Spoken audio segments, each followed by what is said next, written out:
प्यारे दोस्तों नमस्ते। आज मैं आपको भोलेनाथ की एक अनोखी कहानी सुनाने जा रही हूँ। तो कहानी को आधा अधूरा ना सुने। आइए कहानी की शुरुआत करते हैं। यमुनापुर गांव में बहुत ही पुराना पेड़ था जिस पर कौवा और कोयल रहा करते थे। एक बार दूसरे गांव से आए दो युवक उस पेड़ के नीचे आकर बैठ गए। कोयल अपनी मधुर आवाज में गीत गाने लगी। उन दो युवकों में से एक युवक बोला, क्या बात है, कितनी मधुर आवाज है इस कोयल की, जैसे तो हमारी पूरी थकानी दूर कर दी। दूसरा युवक बोला, हाँ सही बोल रहे हो, ऐसा मन कर रहा है जैसे कि पूरे दिन यही बैठकर इसकी मधुर आवाज के गीत सुनते रहे।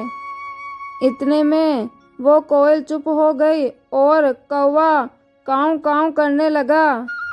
एक युवक बोला, इस कौवे ने तो सारा ही मजा करकरा कर दिया। कौवे की कर्कश आवाज सुनकर उन दोनों राहगीरों ने पेड़ पर पत्थर मारना शुरू कर दिया। कौवा डर कर वहां से भाग गया। कुछ देर बाद जब वो दोनों युवक वहां से चले गए तब वो कौवा वापिस आकर उस पेड़ पर बैठ गया। कौवा रोते हुए कोयल से कहने लगा, भगवान ने मेरे साथ बड़ा ही अन्याय किया है। कोयल बोली, ऐसा क्यों कहते हो, तुम्हारे साथ कौन सा अन्याय हुआ है? कौवा बोला, देखो कोयल बहन, एक तो भगवान ने मुझे इतना काला रंग दे दिया और ऊपर से आवाज भी कर्कश वाली दे दी। जहाँ भी बैठकर कुछ बोलना चाहूँ तो लोग आवाज सुनकर मुझ पे पत्थर मारने लगते हैं। और एक तुम हो, भले ही तुम्हारा रंग काला हो लेकिन तुम्हारी बोली इतनी मीठी है कि सभी सुनना चाहते हैं। तुम्हें कोई नहीं भगाता। कोयल बोली, यही तो विधाता का खेल है मेरे भाई, वो जिसे जैसा बनाता है उसे वैसा ही स्वीकार करना पड़ता है। कौवा बोला, तुम मुझे एक ऐसा उपाय बताओ जैसे कि मेरी आवाज़ तुम्हारी जैसी मधुर हो जाए। कोयल बोली, ये तो कोई नहीं कर सकता कि तुम्हें कोयल बना दे, सिवाय उस शिवजी भगवान के। विधि विधान को बदलने की क्षमता तो केवल शिवजी भगवान के पास ही है। एक वो ही है जो बर्बादी के लेख में परिवर्तन कर सकते हैं। यदि तुम कैलाश जाकर शिवजी भगवान की प्रार्थना करो तो वो तुम्हारी सहायता जरूर कर देंगे। कौवा वहां से उड़कर 3 दिन का सफर कर कैलाश पर्वत भोलेनाथ के पास पहुंच जाता है। प्रणाम प्रभु। भोलेनाथ बोलते हैं, कागराज, आज कैलाश पर्वत किस कारण आना हुआ? इसके बाद कौवे ने अपनी सारी परेशानी भोलेनाथ को सुना दी। उसकी परेशानी सुनने के बाद शिवजी बोले, हे कागराज, तुम इतने दुखी ना हो, तुम जैसा चाहते हो मैं वैसा तुम्हें बना दूंगा, किंतु मैं चाहता हूँ कि कोयल बनने से पहले तुम एक बार कोयल से जाकर पूछ लो कि वो कितनी सुखी हैं। शिवजी के यह बात सुनकर कौवा कोयल के पास जा पहुंचा।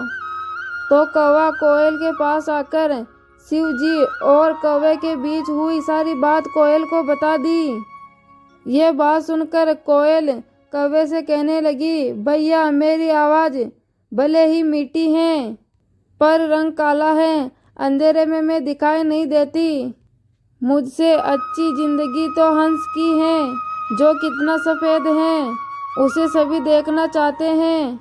सारा दिन सरोवर में रहता है, वो वहाँ कितना सुंदर लगता है, हर कोई उसे देखना चाहता है।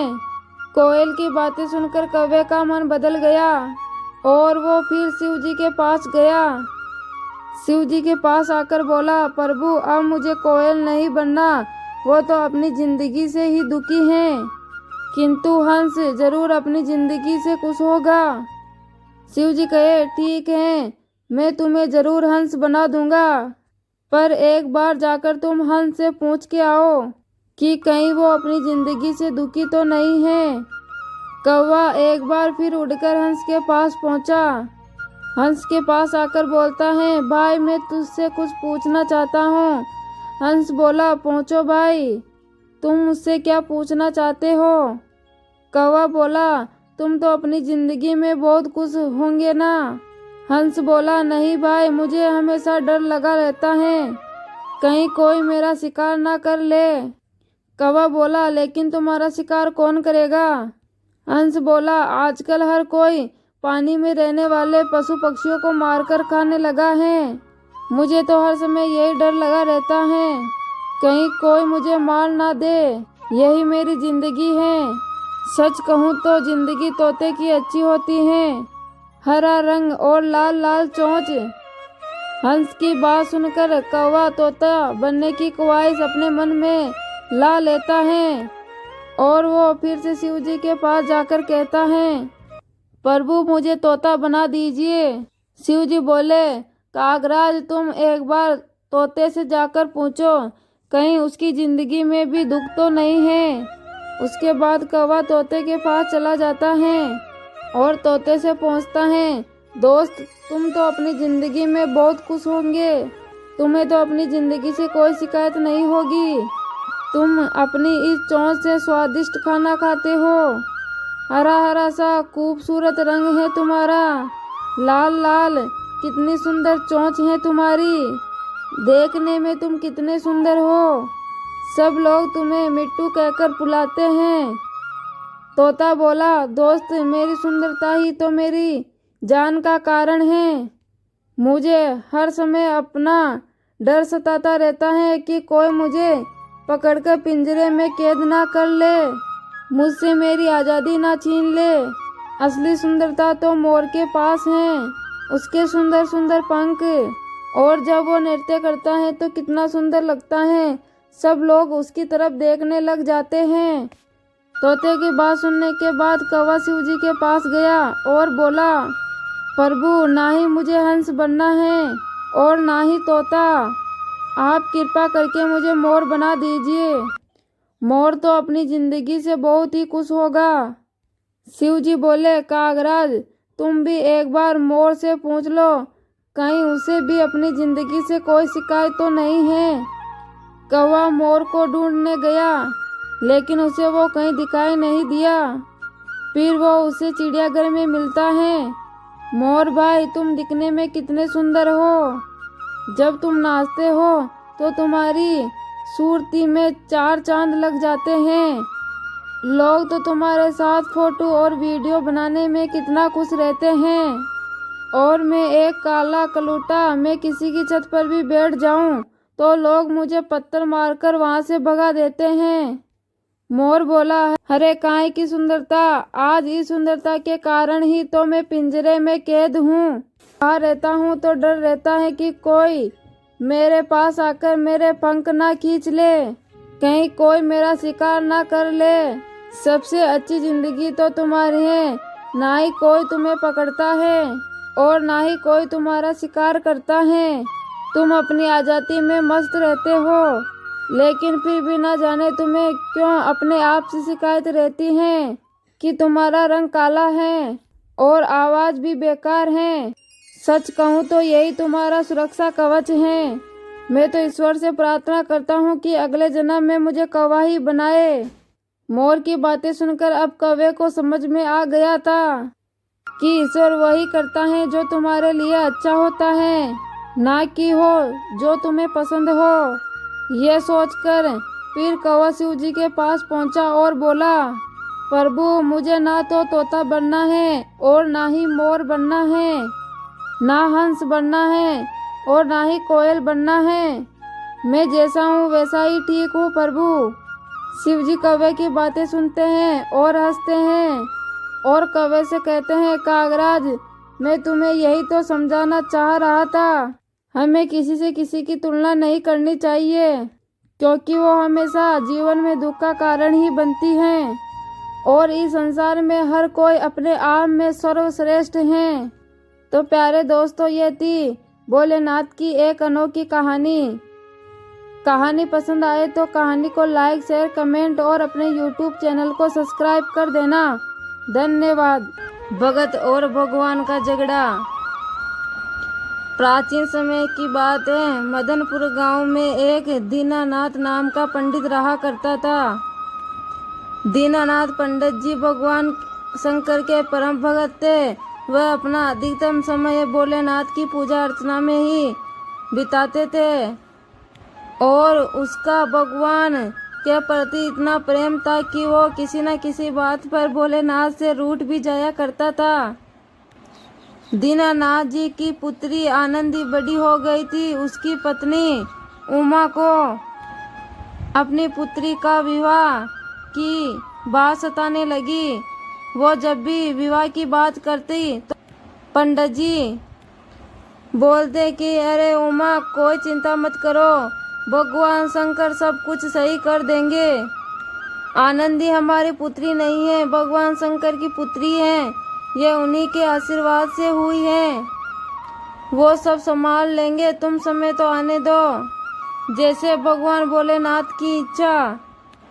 ऐसे ही कुछ समय बाद आनंदी का रिश्ता एक संपन्न परिवार में पक्का हो गया और वो अपने पति से बोलती हैं कि दीनानाथ जी कहते थे कि सब कुछ भोलेनाथ सही कर देंगे, लेकिन विवाह भी आने वाला है। विवाह के 2 दिन ही बचे हैं और अभी तक घर में कुछ भी नहीं हुआ है।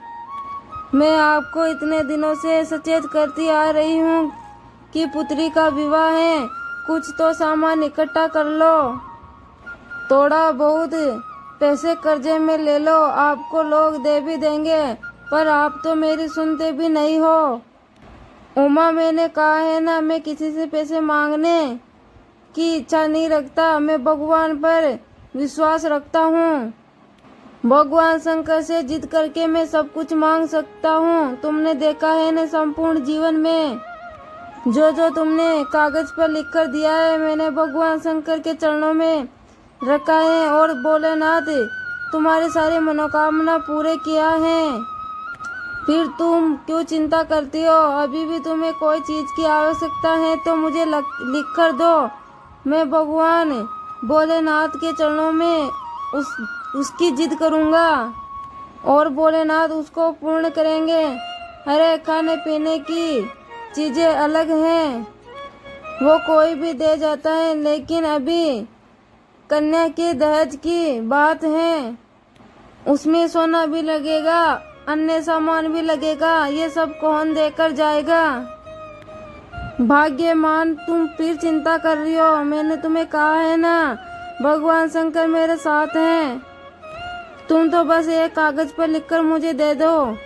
शुरू से ही पंडित जी कागज पर लिखकर ले जाते थे और भगवान शंकर के चरणों में रख देते थे और वो सारी मनोकामनाएं भगवान शंकर के आशीर्वाद से पूरी हो जाती थी।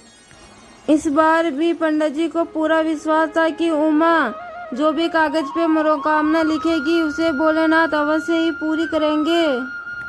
उमा ने पूरा दहेज का सामान लिखकर कागज पर दे दिया। वैसे तो एक ही कागज बनता था, लेकिन दहेज की वजह से आज 8 कागज बने। दीनानाथ जी ने पूरे कागज की लिस्ट को भगवान के सामने रख दिए और कहने लगे, हे प्रभु, मैंने तो अपने पूरी श्रद्धा स्वभाव से आपके ऊपर विश्वास किया है और मेरा विश्वास भी सच्चा है। 2 दिन बाद मेरी कन्या का विवाह है और उसके दहेज के लिए सारे सामान आप पूर्ण कीजिए। इस प्रकार वो आंखों में आंसू भरकर अपने कागज भोलेनाथ के समीप रख दिया और अपनी सेवा में लीन हो गया। दीनानाथ जी तो इधर भोलेनाथ की सेवा में लीन हो गए और उधर दीनानाथ जी के घर पर एक संपन्न सेठ पहुंचा। किनसे मिलना है आपको? तो सेठ बोला कि आज प्रातःकाल दीनानाथ मेरे घर पर आए थे, उन्होंने कहा था मेरे को पैसों की चिंता है, मेरी पुत्री का विवाह है, तो मैं यहाँ पर आ गया। अब उसकी पुत्री मेरी पुत्री ही हुई ना। जो लिस्ट आपने उनको सामान की दी थी, वो लिस्ट में सामान लेकर आया हूँ। ये सेठ मेरे पति के मित्र हो। जब दीनानाथ घर पे आया तो उमा ने सारा सामान दिखाया और सारी बात बताई। दीनानाथ समझ गया कि भगवान शंकर मेरी पुत्री के दहेज के सामान लेकर आए थे। अपनी पत्नी की बातें सुनकर दीनानाथ की आंखों में आंसू आ गए और रोने लगे और बोले, मैंने कहा था ना। बोले, शंकर हमारे साथ हैं, वो कभी भी हमारी इच्छा को अधूरी नहीं रह सकते, वो पूरी ही करते हैं। अब सुन लो।